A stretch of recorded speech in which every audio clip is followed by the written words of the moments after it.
How did Michigan libraries become the front lines of a culture war? It's just ridiculous that this is even a question, that we're banning books right now. Good versus evil is what it is. It's basically outright war. Keep this stuff out of the children's hands, please.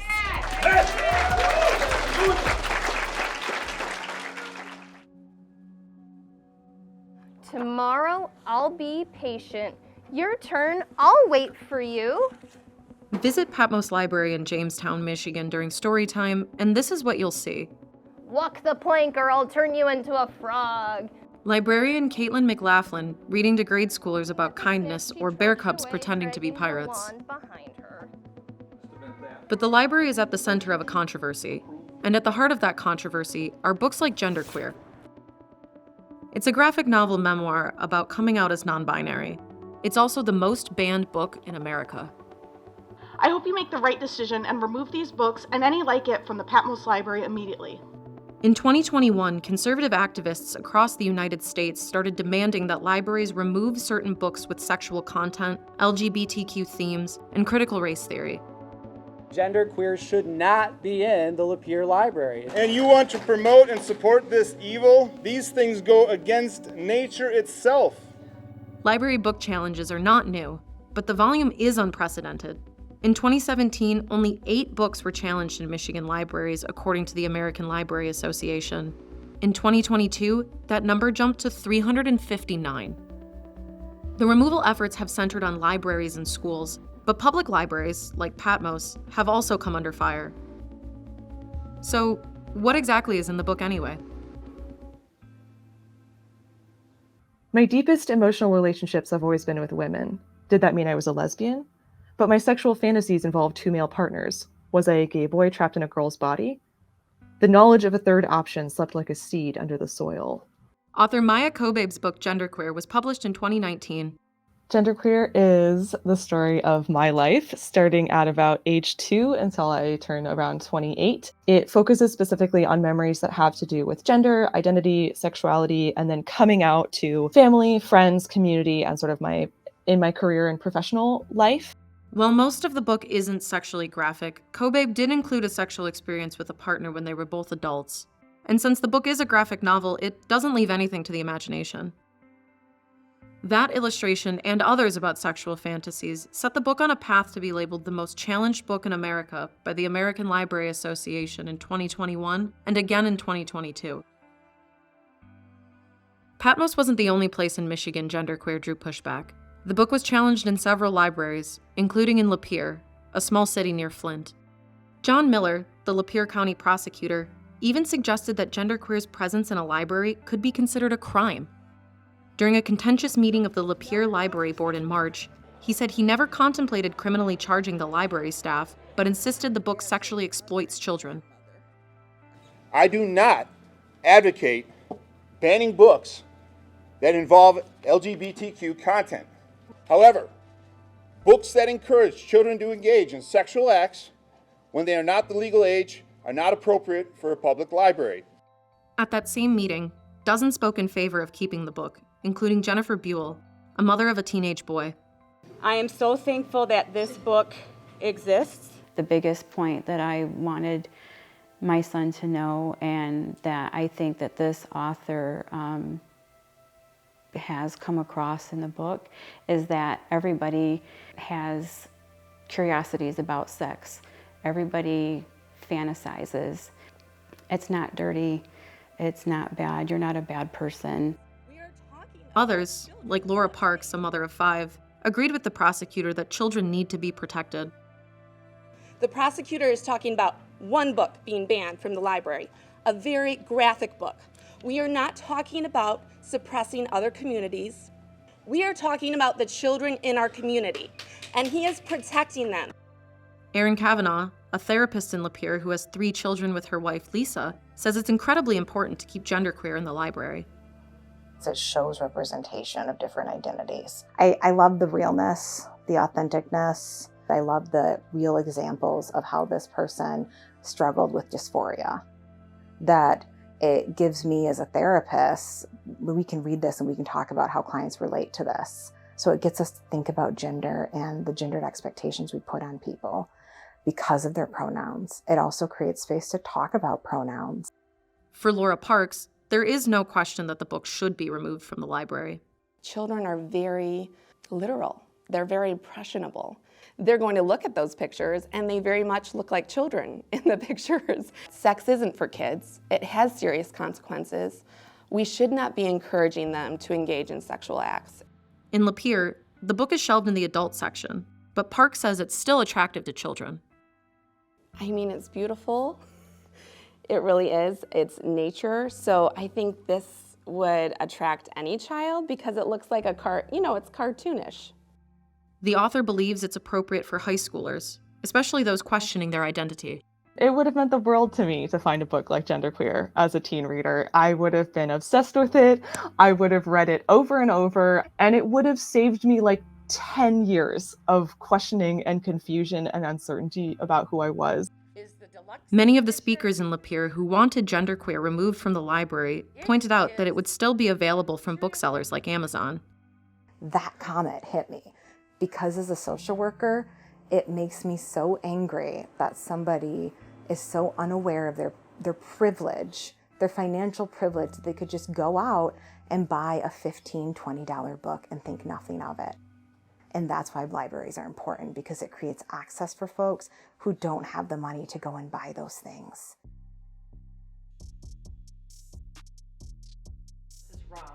The Patmos conflict evolved over the course of a year.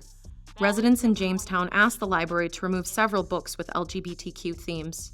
Of those, Genderqueer had the most explicit drawings. It was placed behind the counter and is only available upon request. But the library board voted to keep the other books on the shelves. Trust quickly eroded between the library board and the community, and once sparsely attended meetings drew big crowds. Successful campaigns were mobilized to vote against the library's millage in August 2022, and again in November. We used our vote twice because the first time it didn't have any sort of feedback. It was devastating. I honestly, to date, think it is one of the saddest moments of my life. Sierra Bacoca was a librarian at Patmos just before the controversy blew up. She is worried about the library's future. These kind people who just want to read what they want to read, and kids who want to go to story time, that's who's paying this price. Now, the library is running off donations, and without funding, it will close. Conservatives in Lapeer are threatening the same thing could happen there if Genderqueer stays on the shelf. If you will not get rid of these ungodly books, then we, the people of this county, will make sure the library millage will never be renewed. Given the severe consequence, why didn't the Patmos Library Board just remove the books? For that, we have to go back to 1791. In 1791, Congress passed the First Amendment to the Constitution. It protects the freedom of speech, which includes the right to access information and ideas. So therefore, you have a First Amendment right to access a public library. Claire Membiela is a library law consultant for the Library of Michigan. So public libraries enable people to exercise their right of information. When Patmos board members voted 4-1 to keep the books, they cited the First Amendment. According to Membiela, removing a book based solely on content may open the libraries to lawsuits. If you're removing the book because nobody has checked it out in 5 years, or because it's been damaged, that's different. But if you're removing it because of its viewpoint, then that's a violation of the First Amendment. Library boards across Michigan also face the possibility of a slippery slope of censorship if they agree to remove certain books. Once you do that, now the community knows that you will, and then where does it end? Right now, many LGBTQ-themed books are being challenged, but they aren't the only titles facing objection. I have been in libraries where we have seen a Bible challenge and an LGBTQ book challenge in the same week from 2 different people. We're here to have a collection of ideas. That's what libraries are, a collection of ideas, all the information you could ever want. We're more about giving people options than taking away people's options. Michigan State Representative Neil Frisky of Charlevoix finds some books in the teen section at his local library obscene, including Let's Talk About It, a sex education book for teenagers. Like Genderqueer, it's a graphic novel. I mean, there's just extreme stuff in there in some of these books that is just, it's just terrible. This book and others like it motivated Frisky to introduce a bill that would create an 18+ area in every Michigan library. He views it as a compromise to ensure that these books can stay in the library, but out of the hands of children. I'm not trying to ban the book. If you as a parent want to check that book out and you want to take it home, that's your business. Frisky's bill isn't likely to go anywhere with Democrats in control of both the State House and Senate, but it shows that the issue has gotten the attention of lawmakers. The Supreme Court has ruled that children do have a First Amendment right to information, and librarians say it's up to parents to police what their children read. Libraries are not schools, they're not childcare facilities. Our goals are just to give you all the tools you want to make the decisions you want to make. We're not going to take one parent's choices away just so someone doesn't have to look at something they don't like. Genderqueer isn't going away. More than 100 libraries in Michigan carry the book. The opposition isn't going away either, and the book continues to make headlines. For Kobabe, it's been a strange journey becoming the face of banned books in the United States.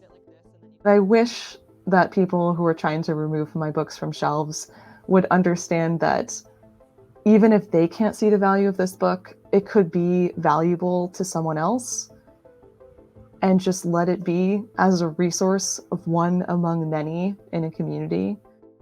And I think that an attack on libraries, an attack on free speech, is an attack on every single American citizen, myself included.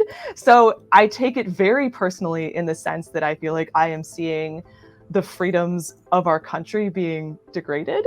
But I do not take it personally in that I think that I have written a bad book.